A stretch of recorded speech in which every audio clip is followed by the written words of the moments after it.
welcome you guys to FreeTechTV. I thank you guys for joining back in here for another episode.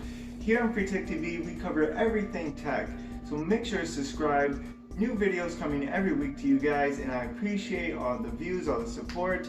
But today what we are covering here is we're going to be talking about jailbreaking and is it worth it here in 2019. So we have came a long way. So quick history lesson on jailbreaking. So jailbreaking started July of 2007, back with the release of the first Apple iPhone. As we recall, looking back on the first iPhone, it was really limited to what it could do. In fact, it was so limited that with the standard black wallpaper that came with the iPhone, you couldn't even change the wallpaper. So you're stuck having that black wallpaper for a very long time. And no applications, no games or anything were around at the time. So jailbreaking allowed essentially for software elevation, escalation. So what that means is essentially jailbreaking allowed you to install third-party applications that you could tweak, you could customize your iPhone, you could install games. It was really, the possibilities were endless. Thousands and thousands of applications were available through installer and through Cydia, which later came to be. Jailbreaking, it really has came a long way, and a lot of the features that were originally introduced through jailbreaking, Apple has adopted many of those features to what you know and love today with the current iPhone and iOS. But jailbreaking, is it worth it here in 2019?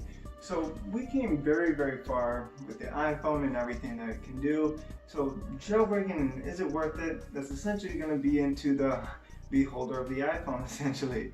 So if you're looking to play around, tweak, customize your iPhone, certainly it's a great thing, it's fun. You can do many options with it. And I would say yes, because nowadays it's not that hard, especially, of course, depending on the iPhone you may have. If you have an older iPhone laying around, go ahead, jailbreak it, see all the possibilities and everything that you can do. Currently, there's two forms of jailbreaking, tethered and untethered. So there's many different ways to jailbreak your iPhone, and again, a lot depends on the iPhone that you have.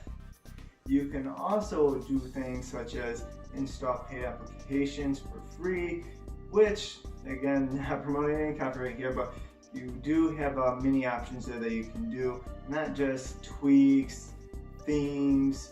All that is really neat and very cool because there's many customizations that you can do there. And also install different applications that Apple has either banned or not allowed on the App Store. So really you have a whole nother universe of applications, if you will. If you have any questions on jailbreaking, make sure to leave them in the comment section below. And let me know what you guys think. Would you still jailbreak your iPhone? Do you think it's worth it? Let me know also in the comment section. And again, I appreciate you guys tuning in here and supporting FreeTechTV. Make sure to subscribe. New tech videos coming every week. This one was just a quick one for you guys, but I'll see you guys on the next video. Take care.